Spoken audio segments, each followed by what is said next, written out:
الفيديو ده لكل الناس اللي طلبت مني ان انا اعلمهم طريقه الطحينه. انا النهارده هعمل لك شويه طحينه زي المطاعم بالظبط.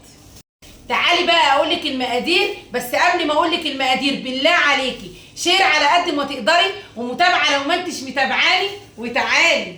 المقادير بقى طحينه، وانا بستخدم طحينه ابن مصر، ملح وكمون، توم، خل.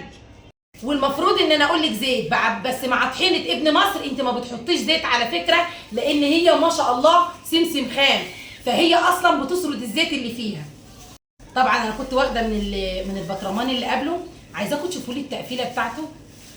طبعا في ناس هتطلع كده تقول لي كالعاده يعني ده اعلان يا ام عمر. يا ستي والله ما واخده منهم جنيه، بس انا الحاجه اللي بتعجبني، وده انا قلته في كتير من الفيديوهات، انا بطلع اقول عليها. يعني ناس طالبه مني طريقه الطحينه، وانا كده كده بستخدم طحينه ابن مصر، فحابه اوريكم. بصوا التغليف، بصوا الزيت، وده زيت السمسم على فكره.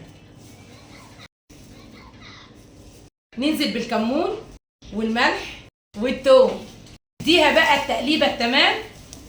انزل بميه، وده كده بعد ما حطينا لها الميه وقلبناها. بصوا قوامها عامل ازاي، مش صعبه خالص بالعكس. ننزل بقى بالخل.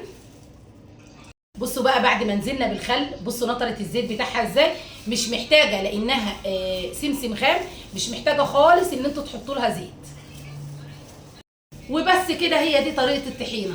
شير بقى ومتابعه لو ما انتش متابعيني، وهاتوا اي حد عايز طحينه يجيب من طحينه ابن مصر، حلوه قوي قوي. وعندهم بقى زبده الفول السوداني، عايزه اقول لكم جميله. طب والله تتاكل حاف، طعمها جميل جدا جدا جدا. حاجتهم يا جماعه خام، جربوها.